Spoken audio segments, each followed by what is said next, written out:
Gaza का जमीनी महायुद्ध छेड़ने वाला है।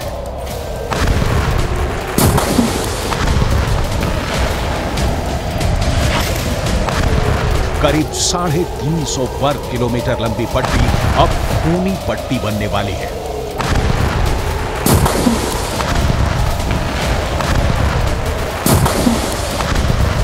और इसीलिए इजरायल के प्रधानमंत्री बुलेट प्रूफ कवच पहनकर खुद आर्मी के कैंप में पहुंच गए। नेतन्याहू इजरायल के सैनिकों से मिले, कमांडर से मिले और उनसे कहा कि युद्ध की तैयारी पूरी कर लो, महासमर का वक्त आ गया है। अब अगले चरण में गाजा पट्टी के अंदर घुसकर हमास को चुन चुन कर मारने की बारी आ गई है।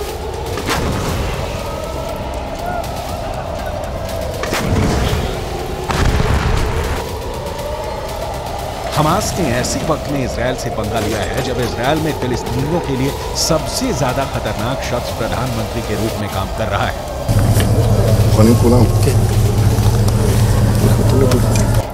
और यही इस वक्त नजर भी आ रहा है। फिलिस्तीन और अरब देशों के अखबार गाजा पट्टी की जो खबरें छाप रहे हैं उसके मुताबिक अब तक गाजा पट्टी के अंदर करीब 2500 से ज्यादा लोग मर चुके हैं।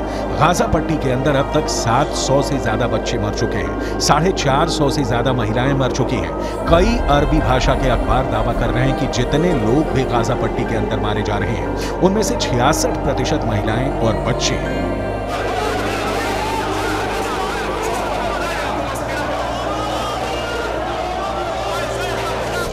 गाजा पट्टी के हालात इस वक्त ये हैं कि गाजा पट्टी के अंदर 35,000 फिलिस्तीनी सिर्फ एक अस्पताल अल शफा में शरण दिए हुए हैं और उन्हें उम्मीद है कि इजरायल यहां पर एयर बॉम्बिंग नहीं करेगा क्योंकि ये एक अस्पताल है। लेकिन अगर यहां भी हमास ने अपना अड्डा बना लिया तो फिर क्या होगा, ये इजरायल ही तय करेगा। फिलहाल यूक्रेन को बमबारी करके और मिसाइलों पर मिसाइलें बरसाकर लहूलुहान करने वाले पुतिन गाजा पट्टी के दर्द से तड़प रहे हैं। 7 अक्टूबर को जब इजरायल पर हमास ने आतंकवादी हमला किया था, करीब 48 घंटे तक पुतिन चुप्पी साधे रहे। उनका कोई बयान सामने नहीं आया। लेकिन हमले के 2 दिन बाद पुतिन ने बेहद रणनीतिक हमला करते हुए अमेरिका पर यह निशाना साधा कि अमेरिका की मिडिल ईस्ट पॉलिसी फेल हो गई है। К сожалению, мы видим резкое обострение ситуации на Ближнем Востоке. Я думаю, что многие согласятся со мной в том, что это яркий пример провала на политике Соединенных Штатов на Ближнем Востоке, которые пытались монополизировать урегулирование, но, к сожалению, не были озабочены поиском компромиссов, приемлемых для обеих сторон, а наоборот, выдвигая свои собственные представления о том, как это должно быть сделано, оказывали давление на обе стороны, именно на обе, то на одну, то на другую. इजराइल और हमास के इस युद्ध में एक बड़ा सीक्रेट किरदार रूस का भी है। इजराइल और हमास के इस युद्ध से रूस को फायदा ही हुआ है। एक तरफ सऊदी अरब और इजराइल के बीच समझौता खटाई में पड़ गया है, तो दूसरी तरफ अरब के इस्लामिक देशों में अमेरिका के खिलाफ नफरत भड़क उठी है।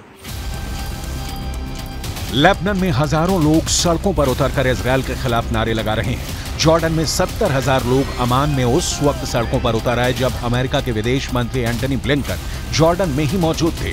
इसी तरह तुर्की में भी जमकर विरोध प्रदर्शन हुए हैं। इजिप्ट में भी ये आग सुलगी हुई है और इसीलिए अमेरिका के विदेश मंत्री को मेहनत करनी पड़ रही है। मिडिल ईस्ट में भागा दौड़ी करनी पड़ रही है। जॉर्डन, कतर, सऊदी अरब और संयुक्त अरब अमीरात के दौरे पर अमेरिका के विदेश मंत्री एंटनी ब्लिंकन जा चुके हैं और अब एक कदम आगे बढ़ाते हुए बेहद कूटनीतिक तरीके से पुतिन ने इजरायल पर निशाना साधते हुए कहा है कि इजरायल पर हमला हुआ है। हमला जरूर गलत है, लेकिन गाजा पट्टी पर अंधाधुंध बमबारी भी गलत है।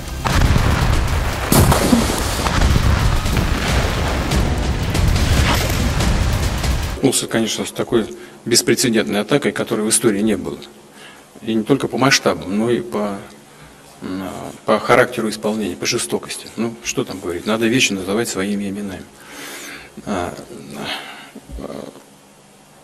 Израиль отвечает масштабно и тоже достаточно жестокий. В любом случае, что бы там ни происходило, я знаю и вашу позицию, уважаемый господин премьер-министр, и наша позиция заключается в том, что ущерб гражданскому населению должен быть минимизирован и сведен к нулю. Причем мы призываем к этому все конфликтующие стороны.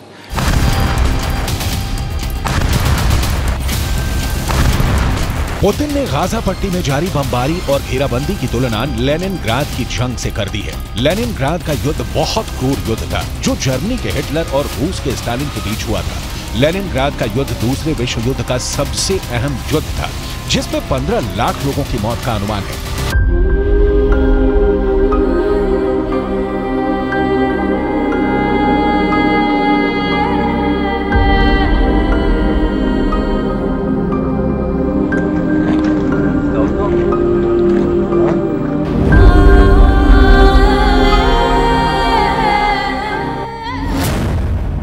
लेनिनग्राद का युद्ध इतना भयानक था कि जब ये युद्ध शुरू हुआ था तब लेनिनग्राद की आबादी 35 लाख थी और युद्ध के बाद यहाँ सिर्फ 7 लाख लोग ही जिंदा बचे। बहुत सारे लोग पलायन भी कर गए थे। फिर भी ये अनुमान है कि इस जंग में दोनों तरफ के सैनिक और नागरिकों को मिलाकर 15 लाख लोगों की मौत हुई थी। О том, что вот в отношении сектора Газы могут быть предприняты меры военного и невоенного характера такого же плана, как и во время блокады Ленинграда в ходе Второй мировой войны. Но мы же понимаем, с чем это связано. И, на мой взгляд, это неприемлемо. 2 с лишним миллиона человек там живет.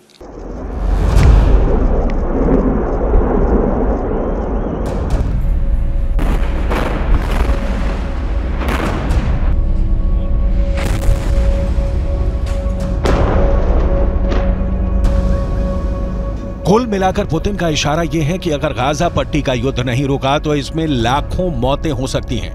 यही वजह है कि पुतिन ने इजरायल के प्रधानमंत्री बेंजामिन नेतन्याहू को चेतावनी दी है कि गाजा में नागरिकों को कम से कम नुकसान पहुंचाया जाए। इतना ही नहीं, ये बिल्कुल साफ नजर आ रहा है कि इजरायल के मुद्दे पर भी चीन और रूस का एक गठबंधन नजर आने लगा है, क्योंकि अब चीन के विदेश मंत्री वांग यी ने भी बिल्कुल साफ कर दिया है कि गाजा पर इजरायल की बमबारी अब आत्मरक्षा के दायरे से बाहर निकल चुकी है। इजरायल को अब गाजा को सामूहिक सजा देना बंद करना चाहिए।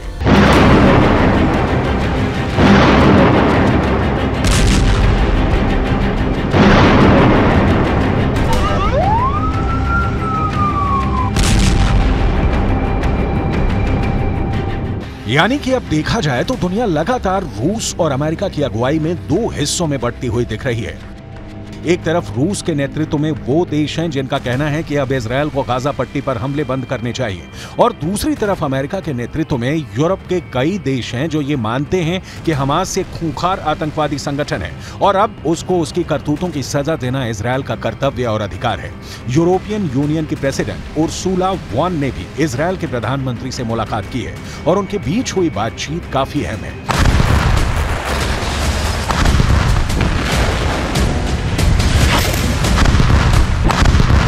I was today in Kfar Aza, and this is breaking my heart, what I saw and what I heard. The blood of people killed in their sleep, the stories of innocents burned alive or slaughtered in their homes, the parents hiding their newborn babies before confronting the terrorists, children and elderly people ripped from their families, taken hostages, even Holocaust survivors.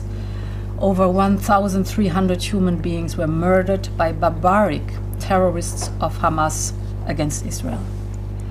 They aimed to eradicate Jewish life from the land, and they took action. I appreciate the expression of support that you gave now and in the recent days, and the fact that so many European countries have stood with us and shoulder to shoulder. These are not merely acts of war, these are war crimes. What Hamas has done is to perpetrate the worst war crime since the Holocaust. Jordan के बादशाह अब्दुल्ला द्वितीय भी इस पूरे युद्ध को लेकर काफी ज्यादा परेशान नजर आ रहे हैं। उनके सामने चुनौती यह है कि अगर कहीं वेस्ट बैंक वाले फिलिस्तीन के अंदर भी युद्ध का शोर उठा तो इसका बड़ा असर जॉर्डन पर पड़ने वाला है। ये मैप जरा ध्यान से देखिए। फिलिस्तीनियों का कब्जा फिलहाल 2 जगहों पर है। पहला वेस्ट बैंक जो यरूशलेम के आसपास का इलाका है, और दूसरा गाजा पट्टी। जॉर्डन के बादशाह को यह डर है कि अगर गाजा में हमास ने युद्ध शुरू किया तो फिर वेस्ट बैंक के अंदर से भी हमास के लोग इजरायल के खिलाफ युद्ध छेड़ सकते हैं। 7 अक्टूबर के बाद से ही इस पूरे इलाके के अंदर तनाव है और वेस्ट बैंक में भी इजरायली सेना की कार्रवाई में लोग मरे हैं। इस वक्त वेस्ट बैंक के अंदर हालात ये है कि यहाँ महंगाई बहुत ज्यादा बढ़ गई है, क्योंकि लोग भारी मात्रा में खाने पीने का सामान लंबे समय तक के लिए इकट्ठा कर रहे हैं। जॉर्डन को अपनी जनसंख्या के अंदर असंतुलन का खतरा सता रहा है। दरअसल जॉर्डन की कुल आबादी करीब 1 करोड़ है और इनमें से 10 लाख लोग फिलिस्तीनी शरणार्थी हैं, यानी जॉर्डन की 10% आबादी फिलिस्तीनी है।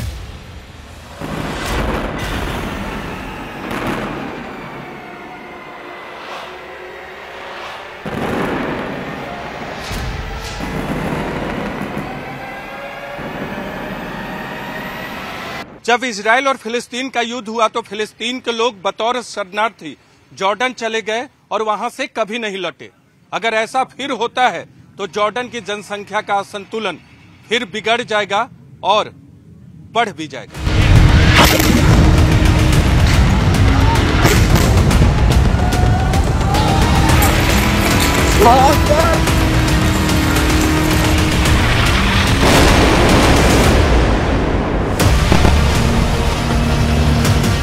और यही वजह है कि जॉर्डन भी सऊदी अरब और यूएई के साथ मिलकर किसी तरह शांति की स्थापना की कोशिश में जुटा हुआ है।